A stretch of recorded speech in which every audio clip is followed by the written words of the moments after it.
बच्चों, कैसे हो? आज का हमारा जो टॉपिक है, कल हमने जो स्ट्रेट लाइन की इक्वेशंस के बारे में डिस्कस किया था, आगे हम उसी को बढ़ा रहे हैं ग्राफ्स के बारे में। इक्वेशन ऑफ स्ट्रेट लाइन कल मैंने आपको बताई थी, आज मैं उनको डिफरेंट फॉर्म्स में बताने लग रहा हूं आपको। 2-4 मिनट 5 मिनट का काम है बस।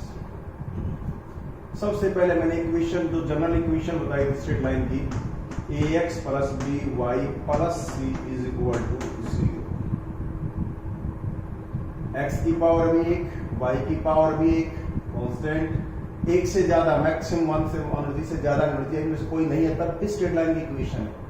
ये जनरल फॉर्म है इक्वेशन, इसको नाम देते हैं जनरल फॉर्म। और ये कोई भी हो सकती है, इससे हम सभी तरह की मान सकते हैं। अब जो दूसरी मैंने आपको बताई थी, फिगर बताऊंगा उसको, y is equal to mx। इसका नाम होता है स्लोप इंटरसेप्ट फॉर्म। स्लोप, इसको सिंपल हम स्लोप फॉर्म बोलते हैं। इसको ऐसे की बजाय हम ऐसे मान लेते हैं slope intercept. y is equal to mx plus c, इसका नाम होता है स्लोप इंटरसेप्ट फॉर्म।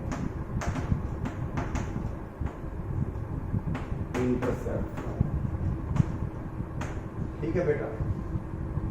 ये कुछ इस तरीके से होती है।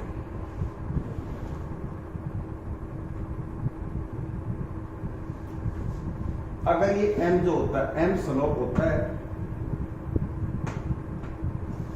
और c जो होता है ये y इंटरसेप्ट होता है। Intercept, m slope, slope positive है तो पॉजिटिव के लिए मैंने बताया था आपको, ये इक्वेशन ये जो गई है, ये स्ट्रेट लाइन, ये y is equal to mx plus c, जिसमें c यहां से यहां तक है। अगर कोई स्ट्रेट लाइन यहां से पास होती है तो इसमें c है ही नहीं। ये y is equal to mx की इक्वेशन है। कोई स्ट्रेट लाइन अगर यहां से पास होकर जा रही है तो ये है y is equal to mx minus C. अब की बार सी की है माइनस। तो मैंने आपको 3 लाइन बताई है। लाइन 1 ये पहले के लिए, लाइन 2 के लिए ये इक्वेशन, और लाइन 3 के लिए ये इक्वेशन। ऐसे आपको बुक्स में दी मिलेंगी, आप ध्यान रख सकते हो। और ये आगे जो एक्स का कोफिशिएंट होता है, ये किसको डिनोट करता है?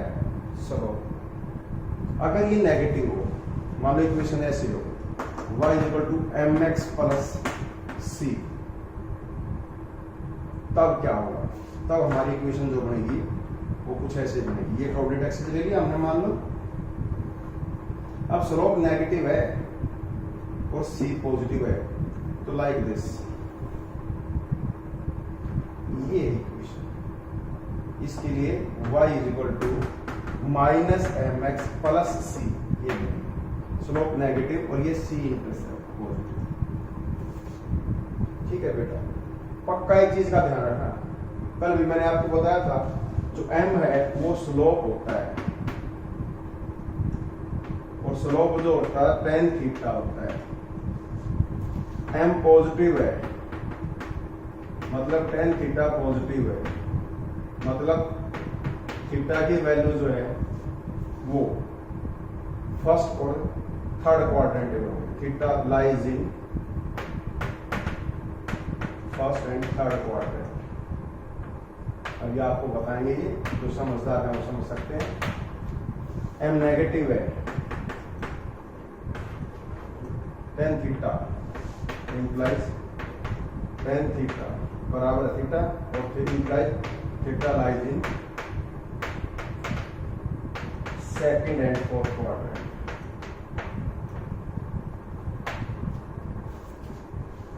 एंगल ये लेते हैं बेटा, ये theta more than 90, negative second quadrant, second quadrant more than 90, second quadrant. आगे बताऊंगा, इससे अगला टॉपिक यही है।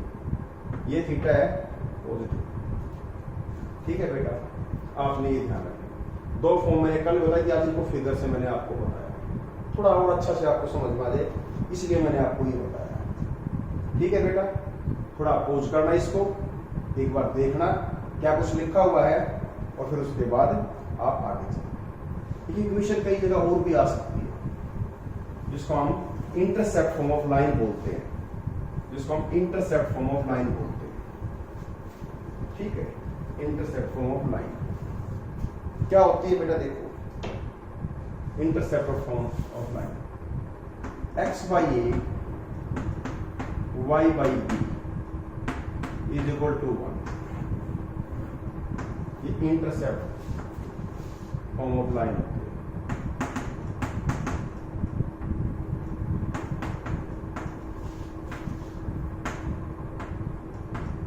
लाइन ये एक्स इंटरसेप्ट है, ये वाई इंटरसेप्ट है। ये एक्स इंटरसेप्ट है,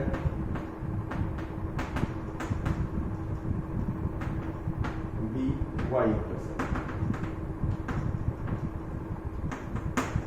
ठीक है बेटा, बात वही है, एक्स की पावर 1 वाई की power 1 not more than this, इनमें से कोई नहीं होगी तो भी इक्वेशन।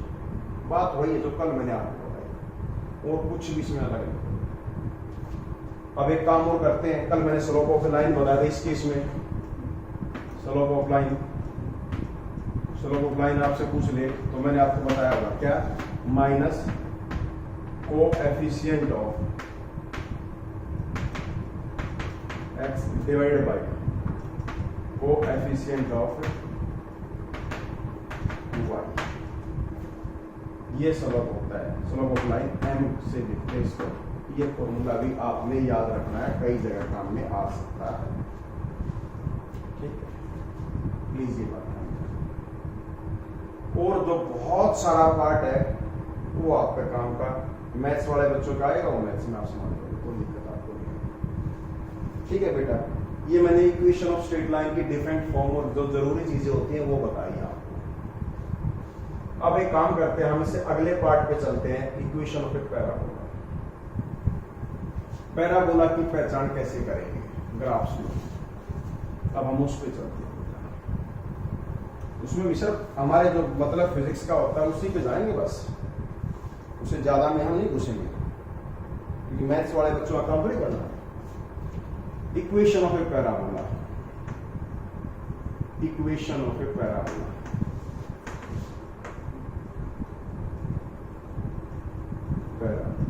जो जनरली इक्वेशन आती है क्या होता है बेटा, इसमें देखो y square is equal to 4ax, ये इक्वेशन आपको देखने को मिलेगी। y square is equal to -4ax, ये भी इक्वेशन है। x square is equal to 4ay और x square is equal to -4ay, all these are equation of parabola, all are equation of parabola.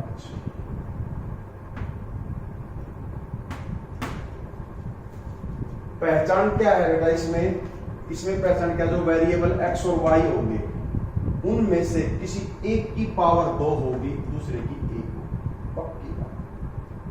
If the power of variable is one of has 2, another has 1, then we can say it is equation of a parabola।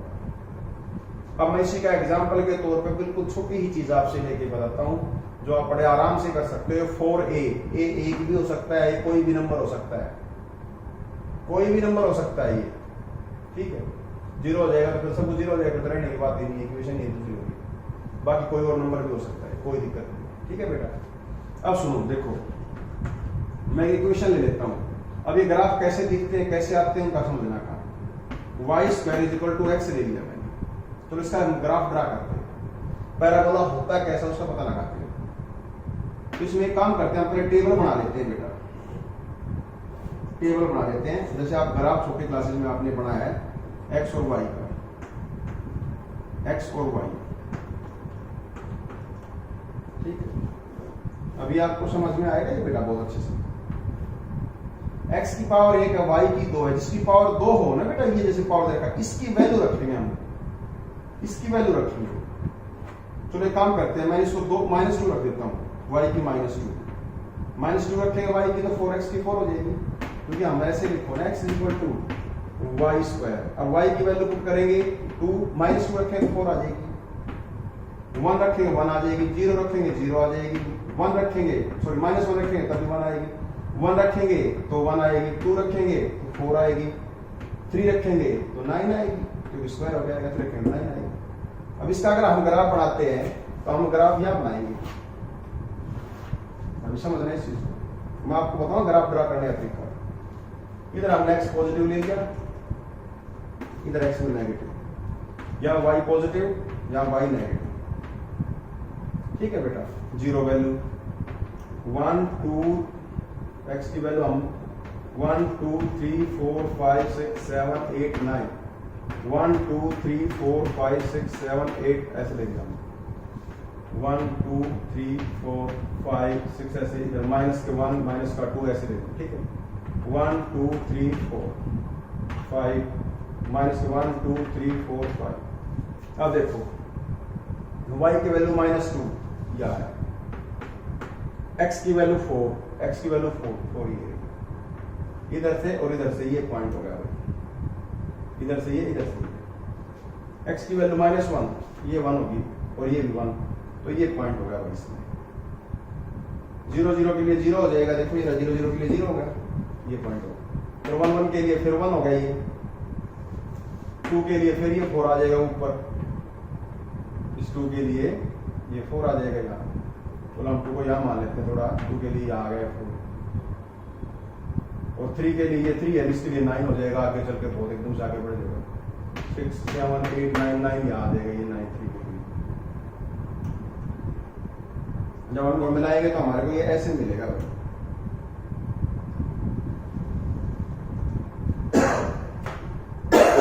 देखो बेटा इसका graph बनाया हमने, अब समझने का काम करना, जिसमें यहां कोई कांस्टेंट साथ में नहीं हो तो वो सिमेट्रिक पैराबोला होता है, वो ऐसा ही एक्सिस से ऊपर मिलेगा, ऐसा ही नीचे मिलेगा, ठीक है। और ओरिजिन से पास होता हुआ मिलेगा, बिल्कुल ओरिजिन से पास होता हुआ मिलेगा, x0 y0 भी दे रखा है।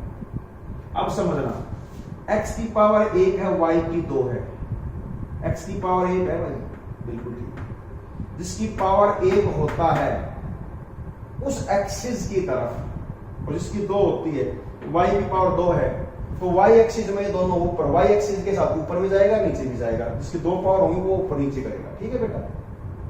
और x की कैसी वैल्यू है, x की इसके आगे यहां से देखोगे तो y यहां इसके आगे पॉजिटिव है, तो पॉजिटिव डायरेक्शन में, x की पॉजिटिव डायरेक्शन में ये y की तरफ पॉजिटिव में भी होगा, नेगेटिव में भी होगा। हम इसको ये बोल देते हैं ये वर्टेक्स कहलाता है बेटा, वर्टेक्स। और जब ऐसे खुलता है, ये ऐसे खुलने लगा, ये ओपन हो रहा है, इसको मैं बोल देता हूं माउथ, मुंह बोल देता हूं पैराबोला का, समझने के लिए। अभी समझना, जहां सिंगल पावर होती है उस साइड में पैराबोला का मुंह खुलेगा, ये रहा x की पावर 1 है तो x की साइड में खुलेगा। अब पॉजिटिव में खुलेगा या नेगेटिव में खुलेगा, इसको पता लगाने के लिए इस x को देखो यहां कैसा है, x इज इक्वल टू, आगे पॉजिटिव है तो पॉजिटिव डायरेक्शन में, अगर यहां नेगेटिव होता ये तो फिर ये ऐसे बन जाता है बेटा, समझ गया? नेगेटिव डायरेक्शन, x की नेगेटिव डायरेक्शन में खुलता है। फिर किसका ग्राफ होगा बोलो, ये किसका ग्राफ है, ये y square is equal sorry x is equal to y square, या y square is equal to x, इसी का ग्राफ आपने बनाया अभी आपके साथ। ये किसका ग्राफ होगा बता सकते हो? ऐसे अगर हम ग्राफ बनाए, यहां से ऐसे बनाए तो ये किसके लिए ग्राफ होगा? सिंगल पावर y है तो y इज इक्वल टू क्या होगा, ये x स्क्वायर, वेरी गुड। जिसकी तरफ खुल रहा है y और दूसरे का स्क्वायर। ये किसके लिए ग्राफ होगा बेटा? ये वाला ग्राफ किसके लिए बनेगा बताओ? अब ये वाला ग्राफ किसके लिए बनेगा? सिंगल पावर x है, x के तो x बनेगा, ये इसको कह सकते हैं x बनेगा, लेकिन माइनस y स्क्वायर के बना, क्योंकि माइनस x की तरफ आया नहीं, ठीक है। x की वैल्यू माइनस आएगी, इसलिए कहने का मतलब क्या है, y square equal to minus x के बराबर का होगा, minus y square equal to minus x। और ये किसके लिए बनेगा? ऐसा ऐसा किसके लिए बनेगा बताओ बेटा? ये वाला कैसा किसके लिए बनेगा? ये वाला किसके लिए बनेगा बेटा? ये वाला बताओ। नेगेटिव डायरेक्शन में y है तो जिससे ये बना हुआ वैसे ही x square is equal to minus y, ये बनेगा। तो आपको पैराबोला समझ में आया? मोटी मोटी पहचान क्या है कि जो इक्वेशन हमें दे रखी होगी उसमें x और y में है तो x में और y में से किसी एक की एक पावर होगी, दूसरे की दो पावर होगी, तो हम उसको पैराबोला करना। कोई साथ में कांस्टेंट नहीं है तो वो सिमेट्रिक है और ओरिजिन से पास होता हुआ है। प्लस में कोई कांस्टेंट भी है तो सिमेट्रिक है। ठीक है बेटा, बहुत जैसे प्रोजेक्टाइल की इक्वेशन आएगी और कुछ चीजें आएंगी, आप वहां यही पहचान करनी होती है। ठीक है बेटा, समझ में आया या नहीं, ध्यान रखना आपको। ठीक है, मैं आपसे पूछना चाह रहा हूं कैसा होगा ये वाला कौन सा एक्स स्क्वायर और ए वाई, तो वाई की पॉजिटिव डायरेक्शन में बोला हुआ ये वाला एक्स स्क्वायर 4ay को a की वैल्यू 1/4 हो गई है। देखो प्लीज बेटा इस चीज का ध्यान रखना, इक्वेशन ऑफ ए पैराबोला, जब x और y की एक पावर थी तो स्ट्रेट लाइन थी, x में से एक y की 2 है और x की 2 है y की 1 है तो पैराबोला। ठीक है बेटा, समझ में आया, x की भी एक y की भी एक नहीं है तो भी कोई बात नहीं, लेकिन यहां आपने ध्यान रखना है दोनों की होनी जरूरी है, एक की एक पावर दूसरे की 2, अगर इसकी 2 है तो इसकी 1 होगी तो पैराबोला बनेगा, इक्वेशन ऑफ पैराबोला है। ठीक है, हम ज्यादा इसकी डिटेल में नहीं जाते, इतना ध्यान रखना चाहिए आपको, बस आपका काम चल जाएगा, इसमें कोई दिक्कत वाली बात नहीं है, बाकी हम छोटे मोटे यूज करके कर लेंगे। अब हम आते हैं अगले पार्ट में, इसको थोड़ा हमें समझना पड़ता है, मैं डिटेल में नहीं जाऊंगा भाई, यहाँ ध्यान रखना इस चीज का, जो जरूरत की चीजें हैं सिर्फ वो बताएंगे हम। मैथ्स में तो ऐसे अभी हम बताएंगे इक्वेशन ऑफ ए सर्कल और ellipse, equation of a circle ले लेते हैं हम, equation of a circle, circle की इक्वेशन। अब इसमें समझना बेटा, इसमें x की पावर भी 2 होगी, y की पावर भी 2 होगी और दोनों के कोफिशिएंट सेम होंगे। वैसे तो मोस्टली आपको ऐसा लिखा मिलेगा x square plus y square is equal to a square. Equation of a circle है भाई, पक्की बात है, जिसकी रेडियस a है ये रेडियस होती है, अगर ये x का स्क्वायर है प्लस y का स्क्वायर है तो ये इसका रेडियस है, a इसकी रेडियस है, मतलब ये ऐसे बनेगा, ये इसका सेंटर था ओरिजिन पे, ये भी a और ये भी a और यहां से ये रेडियस होगी, ऐसे के लिए ही हो जाएगा। ठीक है, ये circle, equation of a circle कह रहे हैं। अब भी ध्यान रखना, मैं ये कहता हूं कोई भी इक्वेशन जिसमें x की भी पावर 2 y की पावर 2 दोनों के कोफिशिएंट, आगे जो कोफिशिएंट है वो सेम हो तो इक्वेशन ऑफ ए सर्कल बनेगी। ध्यान रखना, x की भी power of x, power of x and y, x और y की जो पावर हो वो क्या होनी चाहिए भाई, 2 होनी चाहिए इसमें। ठीक है, x और y की दोनों की पावर 2 होनी चाहिए और कोफिशिएंट भी इक्वल होना चाहिए, of x square y square बराबर इक्वल होना चाहिए, ये बराबर होना चाहिए, then it is a equation of a circle. हम इसको इक्वेशन ऑफ ए सर्कल का नाम दें, ऐसे भी लिखी नहीं सकती है,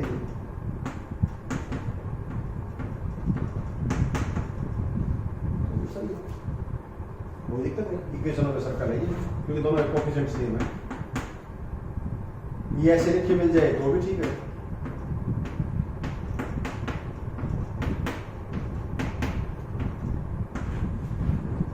क्योंकि इसका कोफिशिएंट 1/a स्क्वायर है, इसको दबे जाएंगे तो ये बन जाएगा, x का नीचे ये दे रखा है, ये दोनों सेम, और x और y के आगे की जो चीजें कोफिशिएंट है दोनों सेम।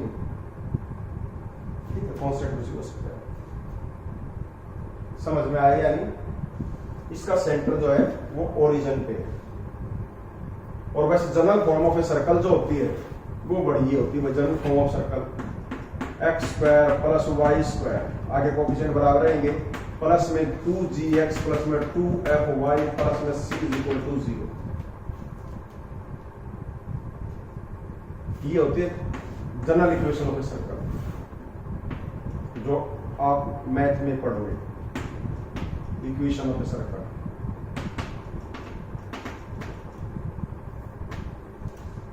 और इसमें जो सेंटर होगा वो -g और -f होता है, -g और -f इसका जो वो सेंटर होगा, ध्यान रखना। फिर वही बात, कोफिशिएंट दोनों के सेम है, तो x का भी कोफिशिएंट है y का भी कोफिशिएंट है, दोनों का कोफिशिएंट सेम हुआ तब जाके। ठीक है बेटा, ये चीज आपने ध्यान रखनी है। कई बार सेंटर पूछ लेते हैं, बाकी कंपैरिजन करके आप कर सकते हो, कोई दिक्कत वाली बात नहीं। ठीक है पुत्र, ध्यान रहेगा आपको। अब इसी इक्वेशन को मैं क्या करता हूं, X square by A square plus में Y square by B square is equal to 1। मैंने ये कर दिया, X square by A square plus में Y square by B square is equal to 1। अब ये दोनों ए और बी इकट्ठे नहीं रहे, दोनों अलग अलग हो गए, कोएफिशिएंट बराबर नहीं रहे। एक काम कर सकते हैं हम, इसको ऐसे भी तो लिख सकते हैं पुत्र, अगर आप ध्यान दोगे, ए बी से मल्टीप्लाई ए स्क्वायर बी स्क्वायर से मल्टीप्लाई कर दो, या तो बी स्क्वायर एक्स स्क्वायर हो जाएगा, या ए स्क्वायर वाई स्क्वायर हो जाएगा, यहाँ क्या हो जाएगा ए स्क्वायर बी स्क्वायर मल्टीप्लाई कर दिया। अब ये कोएफिशिएंट को ध्यान से देखोगे तो डिफरेंट डिफरेंट हो गए हैं ये अब सर्कल नहीं रहा, ये इक्वेशन ऑफ इलिप्स हो गई है, equation of A ellipse, equation of ellipse. और इलिप्स क्या होता है, अंडाकार जिसको बोलते हैं हम। ये अब ये तो ए है क्योंकि एक्स के नीचे ए है, और जो वाई के साथ है ये बी है।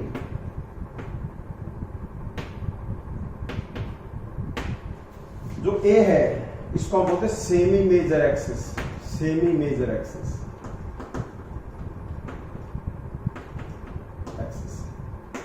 ए बराबर, और बी को बोलेंगे सेमी माइनर एक्सिस,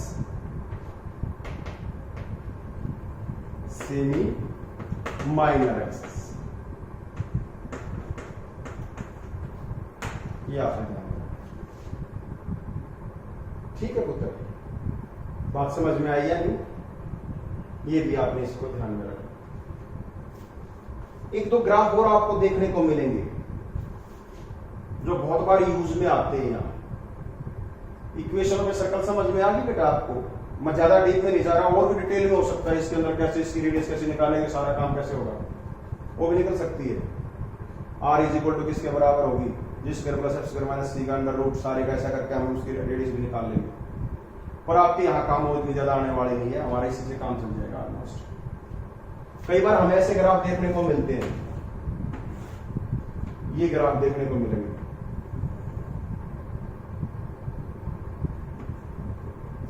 इधर x ले रखा है, मान लो इधर y ले रखा है,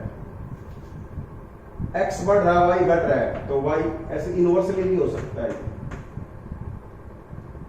अगर ये ऐसा ग्राफ मिल जाए आपको, इसी ग्राफ को हम दूसरे बार अभी हटा देते हैं, देखते हुए एक मिनट इधर ध्यान देना बेटा, वो ग्राफ में ऐसे मिल सकता है।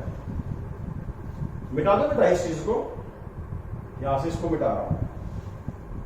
बस कोफिशिएंट का ध्यान रखना, x का स्क्वायर और y का स्क्वायर का दोनों का कोफिशिएंट सेम हो। दोनों में 2 2 है तो भी सर्कल है, 3 3 है तो भी सर्कल है, 1 1 है तो भी सर्कल है। अगर ये अलग है, ये अलग है, x का स्क्वायर है, y का स्क्वायर, फिर कोई कांस्टेंट है तो वो इलिप्स है, ध्यान रखना। ठीक है, और भी जब माइनस होगा तो हाइपरबोला। ठीक है बेटा, माइनस होगा तो हाइपरबोला होगा, वो आपको अभी यहां आपके इसमें आएगा।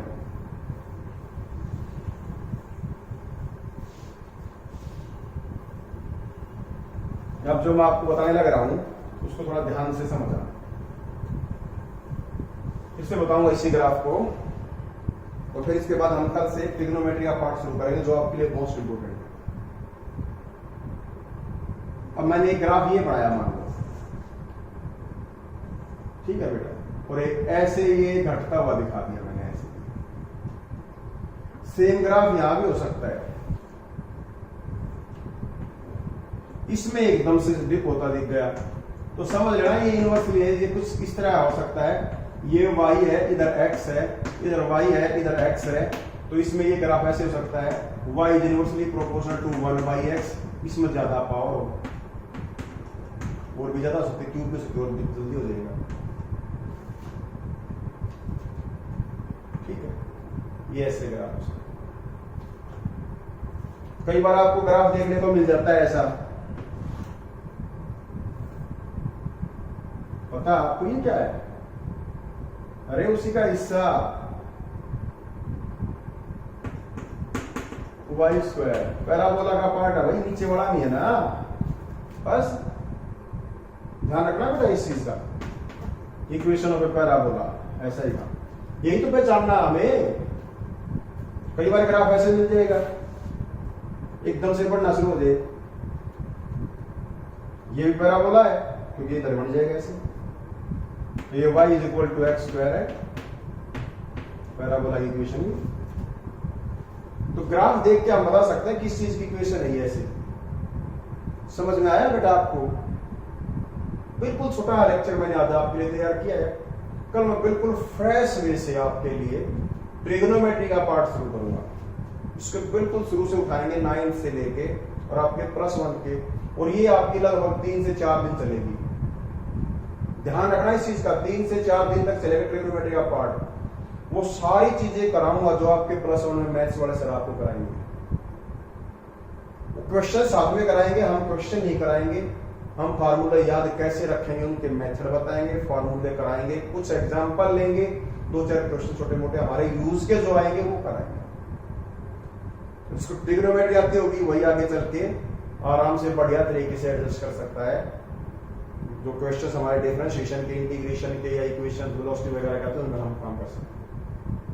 ठीक है बेटा, आज मैंने ज्यादा बड़ा कोई आपका लेक्चर नहीं लिया है, सिर्फ ग्राफ्स के बारे में थोड़ा बताया है।